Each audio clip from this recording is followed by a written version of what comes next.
Kalau bisa dibilang gitulah, apa adanya, apa ya, pokoknya kalau dihitung-hitung itu sesuatu yang mustahil gitu loh. Nah, tempatnya kan cuma ini aja, satu ruangan ini aja gitu. Yang pertama saya lakukan itu adalah tetap dari konsumen. Jadi konsumen wajib down payment ya, pembayaran di awal di muka gitu. Itu minimal 50%. Itu yang kemudian saya kelola. Saya kelola. Nah, yang jadi persoalan adalah gini, ketika order masuk, mereka DP 50% itu kan sebetulnya tidak cukup untuk biaya produksi. Saya harus butuh tambahan modal kan gitu kan. Nah, itu di awal-awal itu saya mempercepat cash flow gitu. Saya cari order lagi dari luar. Nah, di awal-awal masih seperti itu. Tapi kemudian ketika cash flow bagus, itu ada tawaran dari lembaga keuangan. Saya masih ingat waktu itu kartu kredit. Nah, saya tidak mau ambil sebetulnya, Mas. Cuma ada satu teman nawarkan investasi. Ambil aja, Mas. Nanti saya yang kelola. Saya tuh punya bisnis ini gitu. Maksudnya dia dimasukkan ke usahanya dia. Di awal-awal saya tidak mau, tapi akhirnya saya tergiur juga lah. Akhir tergiur juga, saya apply kartu kredit. Saya masih ingat ada 6 kartu kredit yang saya apply. Nah, totalnya kalau tidak salah sekitar 35 jutaan. Nah, awal mulanya saya pakai modal dari lembaga keuangan dari kartu kredit. Tapi yang jadi persoalan adalah modal itu tidak saya yang pakai. Nah, dia pakai teman tadi. Ya, kerennya saya investornya lah, gitu ya.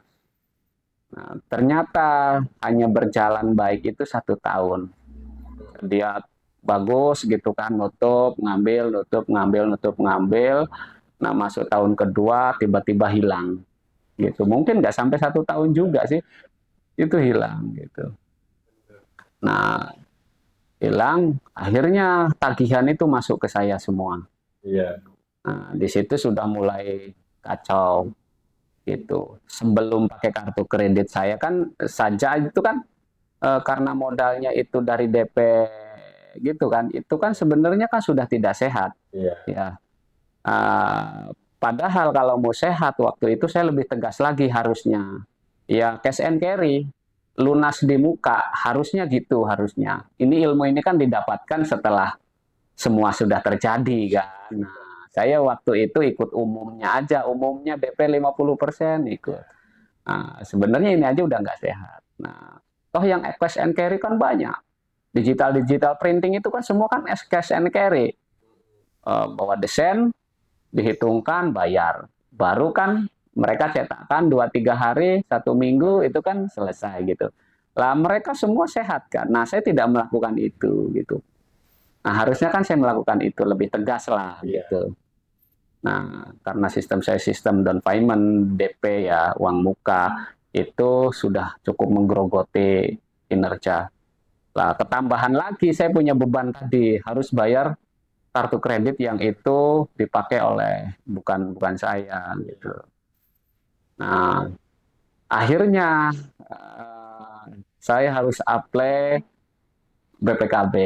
Saya masih ingat masukkan BPKB 25 juta.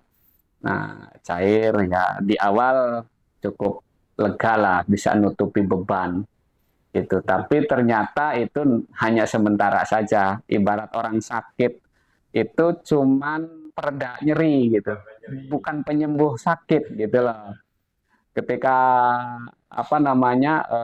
fungsinya sudah habis gitu ya, sakitnya tetap akan dirasakan lagi termasuk nyerinya. Itu terjadi di situ mulai tergulung ya, tergulung. Belum lagi di pekerjaan itu sudah mulai banyak bermasalah. Saya masih ingat permasalahan pertama itu adalah ketika saya nerima job dari pabrik pupuk dari Kudus.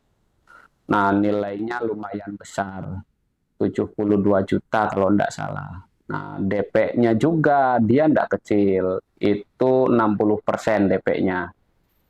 DP saya terima gitu ya, terus saya belanjakan kan. DP 60% juga kan tidak cukup untuk belanja. Tidak cukup. Saya harus tetap cari uang untuk bisa mendatangkan bahan gitu. Nah, di situ jatuh pertama besarnya. Biasanya kan saya ngerjakan itu kan nilai-nilai 100.000, 200.000, ada 1 juta itu luar biasa gitu loh. Dan cuma satu itu aja langganan pertama dan terus dan setia itu kan. Nah, ketika dapat nilai gitu, wah terasa gagah gitu loh. Padahal disitulah jatuh pertama saya. Karung sudah belanja gitu ya. Nah, begitu pengerjaan, skill anak-anak yang kerja belum nyampe ke standar pabrik yang yang diinginkan pabrik. Satu, belum lagi waktunya tidak sesuai dengan ini. Pokoknya banyak lah yang ini. Mulai dari waktu, kualitas, terus wah keuangan juga sudah mulai kesedot sana sini gitu kan.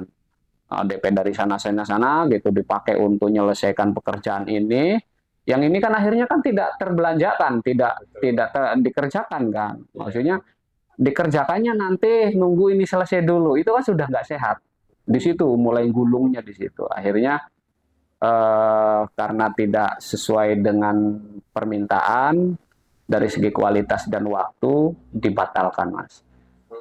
Yang jadi soal adalah uang kan sudah dibelanjakan. Iya. Ya mau ndak mau gitu kan harus mengembalikan uang. Jadi hutang itu ya, Pak? Jadi hutang. Karung sudah tidak bisa dipakai, gitu. Uang harus dikembalikan. Gitu. Tenaga yang bekerja selama 1 bulan harus dibayar double, Mas. Itu jatuh pertama. Jatuh pertama, tapi jatuh pertama keluarga masih nolong. Jadi dari saya, adik kandung, saudara, gitu kan orang tua, ya walaupun mereka orang kampung, tapi ada celengan sedikit-sedikit gitu, itu bisa untuk nolong. Terus dari keluarga sini juga, paman dari istri itu nolong. Nah, nilainya saya lupa 42 juta kalau nggak salah yang harus saya kembalikan. Nah, itu dari keluarga ketutup. Nah, tapi kan persoalan belum selesai, Mas. Itu kan semua hutang. Iya. Yang harus semua dikembalikan juga kan. Nah, mereka kan enggak ngasih waktu. Ini uang free, pakai dulu. Nanti kalau lodang dikembalikan. Enggak gitu, Mas. Ini uang kepake. Cuman kebetulan belum kepake gitu loh. Cuman kebetulan belum kepake, saya pakai dulu. Ya, saya harus berpikir keras. Bulan depan atau maksimal 2 bulan itu harus bisa mengembalikan dengan senilai segede gitu. Nah, di situ jatuh pertama.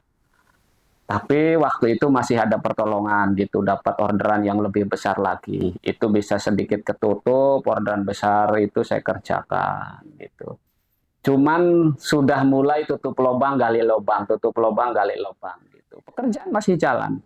Sampai pada akhirnya di tahun 2017 itu gelembungnya sudah membesar, bebannya sudah besar banget. Ibarat bom itu sudah meledak. Gitu. Meledak, saya kelilit utang miliaran gitu. Ya kalau hitungan kasar sih 2 miliar lah, hitungan kasar. Tapi kalau lebih teliti lagi dihitung dengan hutang-hutang kecil gitu, wah itu. Dan itu tanpa aset, maksudnya tanpa saya punya aset, tanpa saya punya cash flow. Jadi sudah nggak ada cash flow, sudah nggak ada aset. Ya nggak ada lagi itu untuk tutup lubang itu udah nggak ada lagi. Berhenti, Mas. Tahun 2017 itu berhenti. Plak, tutup. Karena memang kasus yang tadi itu. Iya, meledak besar gitu kan ya, anak-anak yang kerja itu tak liburkan semua ya. Saya bilang kepada mereka gitu kan, lah samen tahu keadaan saya di agih hutang sana sini segala macam. sudah tidak ada lagi yang bisa dikerjakan, ya wis mudah-mudahan dapat pekerjaan yang lebih bagus gitulah. Akhirnya mereka tidak melanjutkan pekerjaan dan saya tidak melanjutkan kegiatan. Ya karena nggak ada uang masukan lagi untuk bisa belanja gitu. Nah, di situ eh, yang nagih sudah mulai banyak dari konsumen yang pesanannya belum saya selesaikan, dari supplier yang barangnya belum dibayar gitu, dari orang-orang yang apa namanya dulu minjami gitu, itu udah mulai berjilid-jilid lah, termasuk dari lembaga keuangan tadi gitu. Wah luar biasa di situ. Saya aja seorang laki-laki gitu kan ya, spot jantung, ketakutan, was-was itu luar biasa. Apalagi istri dan anak saat itu masih kecil. Itu saya tuh nggak bisa bayangkan ya istri saya itu kondisi seperti itu tuh gimana gitu tersiksanya gitu. Itu saya aja ketakutannya luar biasa gitu mas.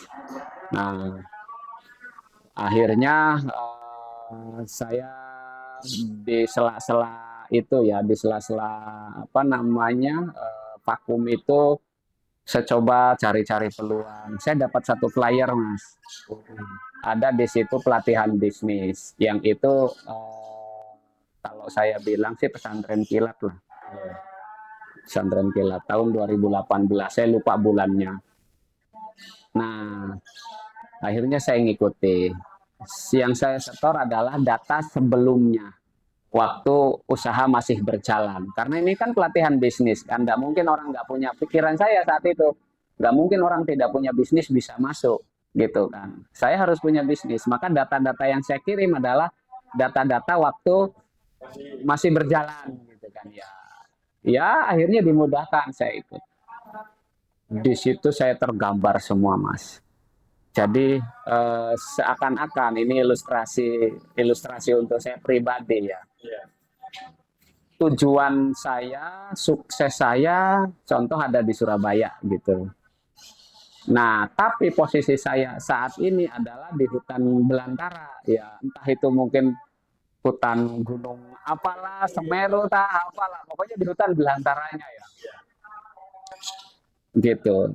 Terbayang jadi, oh posisi saat ini berarti yang harus saya lakukan adalah bertahan diri untuk hidup sambil menentukan mencari arah Surabaya ini arahnya kemana? Ke barat, ke timur, ke utara, atau kemana? Jadi itu menentukan itu dulu. Gitu. Posisinya adalah karena saya di hutan belantara gitu. Saya harus siap menghadapi macan, menghadapi binatang buas, mungkin juga ada ular dan lain-lain gitu ya.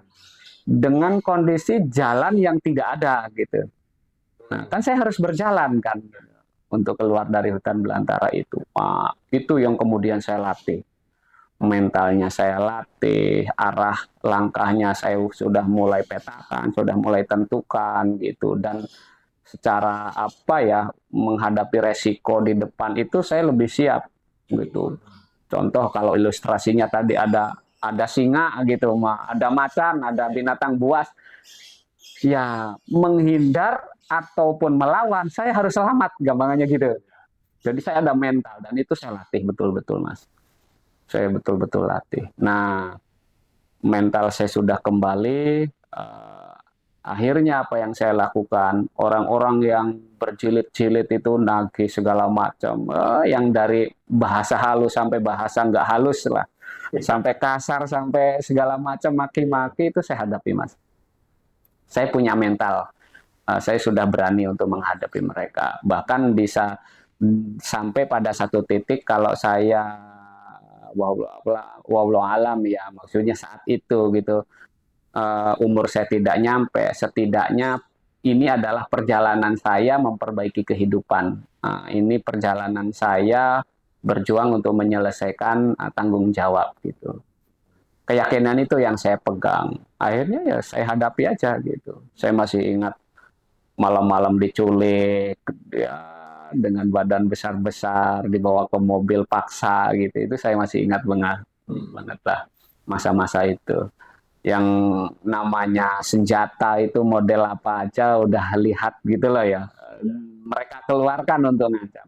Saya nggak nyalahkan mereka, Mas. Nggak nyalahkan mereka karena mereka pun hanya meminta haknya kan. Yang jadi soal adalah saya belum ada untuk memenuhi eh, hajatnya mereka, yaitu mengembalikan haknya mereka. Yang jadi persoalan kan itu.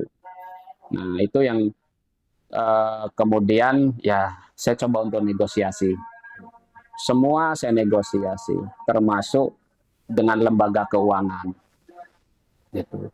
Saya masih ingat lembaga keuangan, kartu kredit aja gitu kan ya, kartu kredit. Ketika tagihan datang gitu, orang-orang timur gitu ya, datang untuk nagih bahasa kasar dari pertamanya, tapi kemudian saya ladeni, saya ajak ngobrol, saya jelaskan. Ternyata mereka orangnya baik ternyata. Ketika diajak ngobrol gitu, nggak sesangar wajah gitu, nggak iya, nggak sesangar wajahnya, perawakannya, nggak.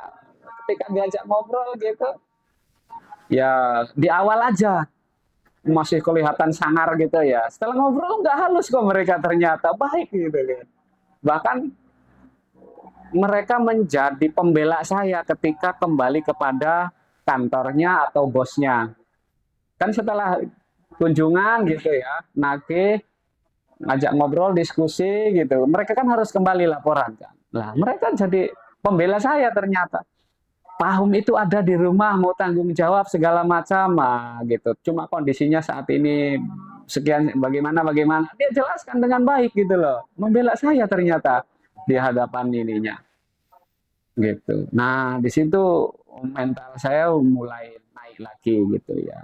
Semua saya ini kan termasuk dari supplier ya, dari pabrik-pabrik yang itu tagihannya belum apa namanya belum terselesaikan gitu. Ya saya latih.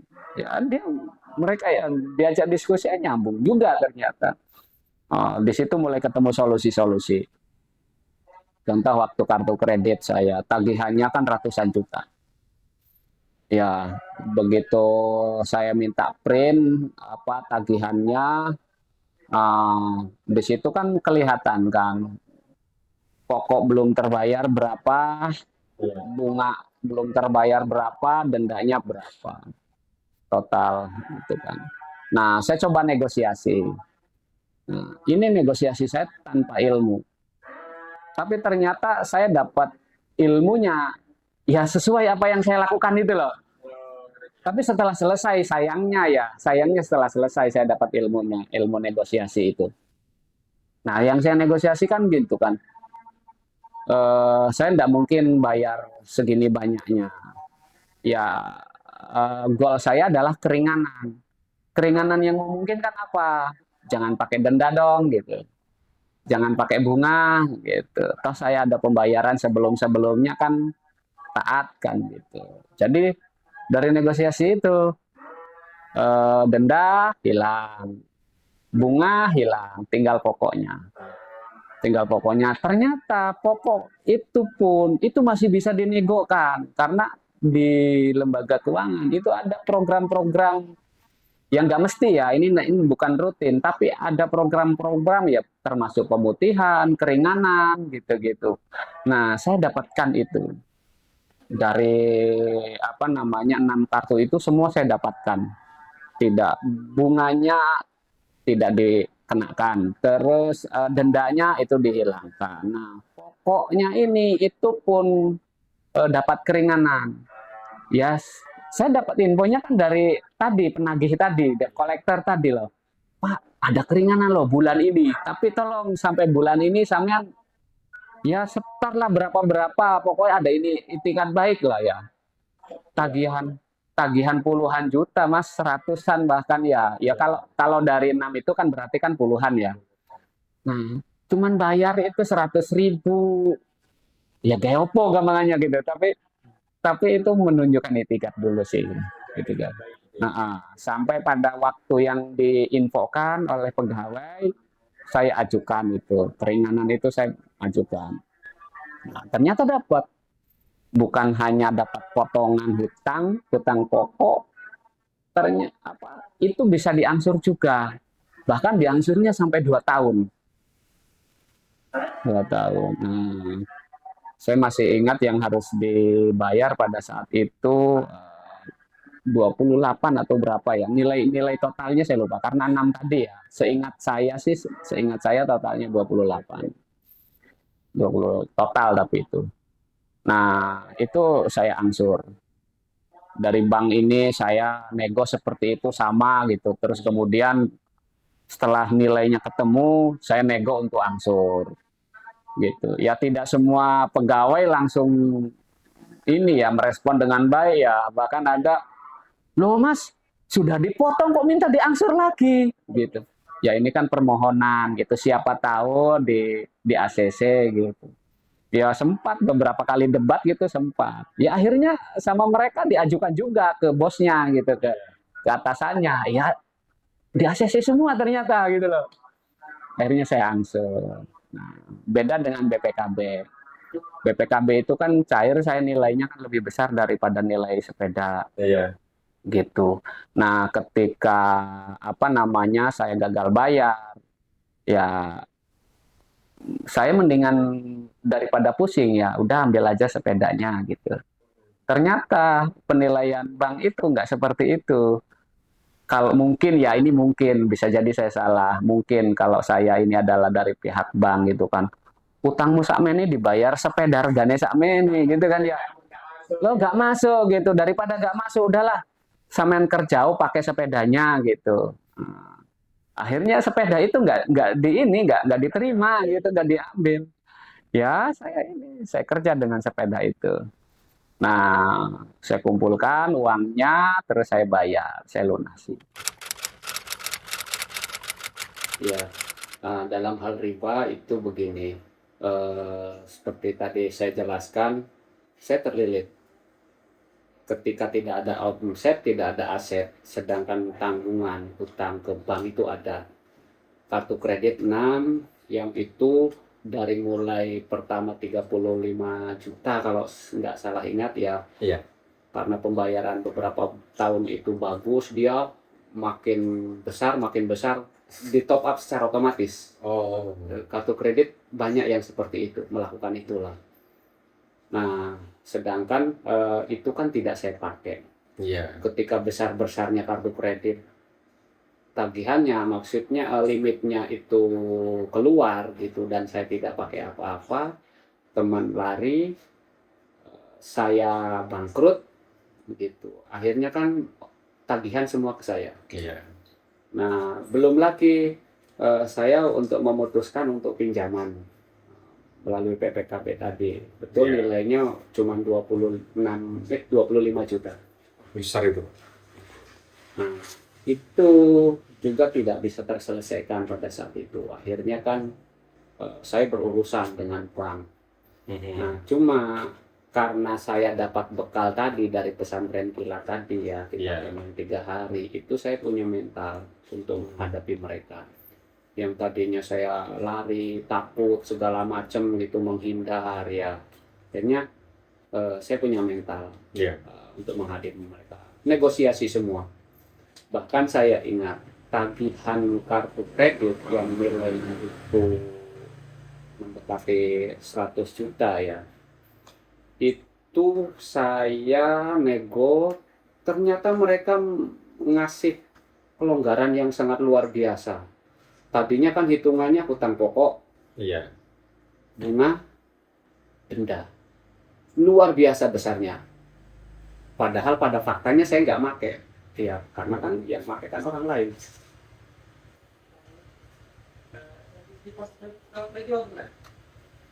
Oh, di bawah. Iya. Gimana? Lanjut Pak. Saya harus menyelesaikan, terus saya negosiasi. Nah, kalau yang tagihan yang saya terima itu adalah pokok, bunga, denda, itu jumlahnya lumayan besar ya. Nah, setelah saya negosiasi, ternyata mereka punya kebijakan yang bagus ternyata. Nah, dengan catatan kita mau apa namanya ada menunjukkan etikat baik lah gitu. Saya masih ingat negosiasi pertama itu hilangnya denda, tapi tetap saya nego lagi. Terus kemudian bunga-bunga yang masuk berjalan itu semua hilang, tinggal pokoknya saja. Tapi ternyata itu masih ada lagi negosiasi setelah saya negosiasi gitu. Mereka ngasih kesempatan untuk apa namanya istilahnya apa sih? Ada akhir tahunan itu model program keringanan, Oh kayak pemutihan pemutihan ya, Pak. gitu, semacam itulah. Tapi nggak diputihkan juga, maksudnya nggak diputihkan semua ya. Nah, di situ saya ingat itu saya hanya ditagih dari seratusan juta itu ya. Itu cuma 26 juta. Total dari 6 kartu, dari berbagai lembaga ya. Iya. Saya cuma 26 juta, kalau nggak salah. Nah, habis gitu gak berhenti di situ. Saya masih tidak putus asa untuk negosiasi. Saya masih cari cari celah gitu kan. Ya balik tadi ya, karyawan bank ketika datang itu kan menjalankan SOP. Iya. Sebetulnya dia kan kerja itu untuk kalau bahasa jeleknya menggugurkan Formalitas ya, Pak. gitu kan ya. Tapi ketika ada care dengan kita ya, maksudnya dengan saya ada care gitu. Dia masih clue-nya, Mas, begini, begini, begini. Dan itu kan legal. Iya. Gitu. Oh Mas, bulan ini ada pemutihan contohnya. Masuk di negosiasinya di bulan ini gitu. Tapi sebelum sampai bulan ini, cobalah gitu. Mungkin ada masuk 100.000, 200.000 gitu ya. Iya, iya. Gitu. Jadi di situ ada bukti bahwa kita ada itikat baik sampai ke bulan tertentu yang itu adanya program. Iya. Saya ngikuti saran-saran dari pegawai itu dan luar biasa. Dan luar biasa, saya dapat keringanan yang luar biasa. Total tagihan sudahlah hanya pokoknya, hanya separuh dari pokok dan bisa diangsur selama 2 tahun. Saya nggak menjual aset itu karena tidak punya aset, Mas. Satu itu. Ya. Yang dipunya aset itu satu-satunya aset yang dibilang aset itu ya adalah kendaraan sepeda yang BPKB-nya masih dalam tanggungan. Kedua, warisan istri, yaitu berupa tanah yang pembagiannya juga belum jelas.